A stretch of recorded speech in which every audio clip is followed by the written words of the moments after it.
మన ప్రభువైన యేసుక్రీస్తు పరిశుద్ధ నామములో ఈ వాక్యాన్ని వింటున్న ప్రతి వారికి ది ఫాదర్స్ ఫెలోషిప్ తరపున నా హృదయపూర్వకమైనటువంటి వందనాలు. ఇర్మియా ప్రవచన గ్రంథం 17వ అధ్యాయము 7వ వచనము. యెహోవాను నమ్ముకున్నవాడు ధన్యుడు, యెహోవా వానికి ఆశ్రయముగా ఉండును. యెహోవాను నమ్ముకున్నవాడు ధన్యుడు, యెహోవా వానికి ఆశ్రయముగా ఉండును. ధన్యత. యెహోవాను నమ్ముకుంటే ధన్యత. ధన్యత అంటే ఏమిటి? దీవెన, ఆశీర్వాదం. మరి దానికి అర్థం ఏంటి? ఆశీర్వాదము, దీవెన అంటే ఏదైతే మనకి సంతోషాన్ని కలిగిస్తుందో, ఏదైతే మనకు క్షేమాన్ని కలిగిస్తుందో అది దీవెన, ఆశీర్వాదము. ఉదాహరణకు మనకు ఒక గృహం ఉంది, అది ఒక ఆశీర్వాదం, అది మనకు ఒక దీవెన. ఎందుకని? అది మనకి ఏం మేలు చేస్తుంది? మన ఆకలి తీర్చుదా? తీర్చదు. పోనీ ఏదన్నా ఫలాలను ఇస్తుందా? ఇవ్వదు. ఇంకేదైనా చేస్తుందా? మన కోసం ఏ పని చేయదు. కేవలం అదొక గృహం, అదొక ఆశీర్వాదం. కానీ దాని నుంచి మనం పొందుకోగలిగేటువంటి మేలేమిటి అంటే, ఎండన పడి వస్తే పడుకోవడానికి, బయట వర్షంగా ఉంటే తడవకుండా తలదాచుకోవడానికి అది ఒక దీవెన.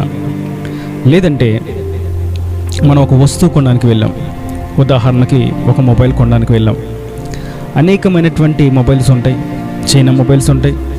అయితే టాప్ బాగా మంచిది, శ్రేష్టమైనటువంటి ఒక కాస్ట్లీ మొబైల్ ₹1,00,000 అనుకుందాం. ఆ కంపెనీ వారు అంటారు, ఈ ఫోన్ మీరు తీసుకుంటే, మీరు కొంటే మీకు 2 సంవత్సరాలు వారంటీ, గ్యారంటీ. అదే అలాంటి మొబైలే, అలాంటి ఫోనే తక్కువ రకంది చైనా మొబైల్ అయితే దాన్ని అంటారు, దానికి మీకు గ్యారంటీ ఉండదు సార్, మీరు గుమ్మం దాటి బయటికి వెళ్ళిన తర్వాత అది ఏమైనా మాకు మీకు సంబంధం లేదు, అది ఎంతకాలం పనిచేస్తే అంతకాలమే, అది పాడైపోతే మేమేమీ చేయలేం. సాధారణంగా ఏది కోరుకుంటారు? శ్రేష్టమైనది మాకు కావాలని కోరుకుంటారు. లోకంలో ఉన్నటువంటి ఒక వస్తువుకి అంత మంచి నాణ్యత ఉంది, మా బ్రాండ్. కేవలం ఆ ఫోన్కి ఈ ఫోన్కి తేడా ఏముండదు, అది ఇది సేమ్ ఒకటే సైజులో ఉంటాయి, ఒకలాగే టచ్ మొబైల్, ఒకలాగే స్క్రీన్ ఉంటుంది, అంతా ఒకటే. కానీ దానిలో ఉన్న తేడా ఏంటంటే దాని మీద ఉన్నటువంటి పేరు. కేవలం ఆ యొక్క నాణ్యత కలిగినటువంటి పేరు దాని మీద ముద్రించగానే దానిలో ఉన్నటువంటి సారమంతా ఆ పేరును బట్టి బయటకు కనిపిస్తూ ఉంటుంది. ఈ పేరు ఉన్నటువంటి కంపెనీ మనం తీసుకుంటే ఇది చాలా బాగా పనిచేసింది, చక్కగా పనిచేసింది అనేటువంటి ఒక నమ్మకం. ప్రభు సెలవిస్తున్నారు, యెహోవాను నమ్ముకున్నవాడు ధన్యుడు. లోకంలో ఉన్నటువంటి ఒక వస్తువు నాణ్యతకి ఒక బ్రాండ్ అనేది ఉంటే, శరీర సంబంధంగా ప్రభు అంటున్నారు, నన్ను నమ్ముకోవడమే మీకు ధన్యత. దేవునికి మహిమ కలుగును గాక. ఇంకేం కావాలి? ఒక మొబైల్ మీద ఉన్నటువంటి పేరును బట్టి ఆ నాణ్యతను మీరు గుర్తిస్తున్నారు అన్నప్పుడు, సృష్టికర్త అయినటువంటి నేను తోడుగా ఉంటే, మీరు నన్ను నమ్ముకుంటే మీకు ఎంత నాణ్యత, మీకెంత క్షేమము, మీకెంత ఆశీర్వాదము, ఎంత దీవెన. అయితే మనం ఆ మొబైల్ కొనుక్కోగానే మనకు అది సరిపోతుందంటారా? కాదే. ఆ మొబైల్ ఎందుకు తీసుకొచ్చాం, ఎందుకు కొనుక్కున్నామంటే అది చక్కగా పని చేయాలి, దాంతో మాట్లాడాలి, మనం ఏదైనా పని చేయాలంటే ఆ పని దాని ద్వారా జరగాలి అన్నప్పుడే ఆ మొబైల్తో మనకి ఆ యొక్క ఫోన్ ద్వారా మనం లబ్ధిని పొందుకుంటాం. అది మనకి దీవెనగా, ఆశీర్వాదకరంగా మారుతుంది. మరి యెహోవాను నమ్ముకుంటే ధన్యత, అంత మాత్రం మనకు సరిపోతుందా? కాదే. ధన్యుడిగా నిలబడిపోతే సరిపోతుందా? కాదే. దేవుడు ఏం చెప్తున్నారంటే, వెంటనే యెహోవాను నమ్ముకున్నవాడు ధన్యుడు, యెహోవా వానికి ఆశ్రయముగా ఉండను. ఆయన ఏం చేస్తారంటే ఆశ్రయముగా ఉంటారు. నన్ను మీరు నమ్ముకోవడం ధన్యత అంటే ఎట్లాంటి ధన్యత? ధన్యత అంటే నేను మీకు ఆశ్రయముగా ఉంటాను.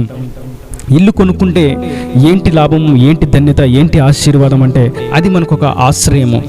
మనం తలదాచుకోవడానికి, మనం సెదతీరడానికి, అలసట తీర్చుకోవడానికి, క్షేమంగా ఉండడానికి, గాలి వానల నుండి, వరదల నుండి, ఎండ నుంచి, అన్నిటి నుండి మనం తప్పించుకొని ఒక ఆశ్రయపురంలో ఉన్నట్లుగా గృహము మనకు మేలుగా, దీవెనగా మార్చబడుతుంది. ఆ విధంగానే అది ఉంటుంది. ప్రభు సెలవిస్తున్నారు, మీరు నన్ను నమ్ముకోవడమే మీ ధన్యత, నేను మీకు ఆశ్రయంగా ఉంటాను.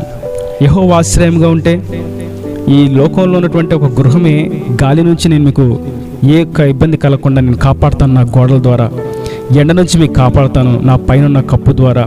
ఆ సీలింగ్ ద్వారా, ఆ యొక్క స్లాబ్ ద్వారా, ఆ యొక్క రేకుల ద్వారా, ఆ యొక్క తాటేకుల ద్వారా, పెంకుటిల ద్వారా నేను ఆశ్రయంగా ఉంటానని ఈ లోకంలో ఉన్నటువంటి గృహమే మనకు ఆశీర్వాదకరంగా ఉన్నట్లయితే ప్రభు సెలవిస్తున్నారు, నేను మీకు ఆశ్రయంగా ఉంటే మరి ఇంకెన్ని ఆశీర్వాదాలు, ఇంకెంత మీకు మేలు. శత్రువు మీ ఎద్దకు వస్తాడా? ఏ శత్రువు మీ గుమ్మం దగ్గర రాగలడు?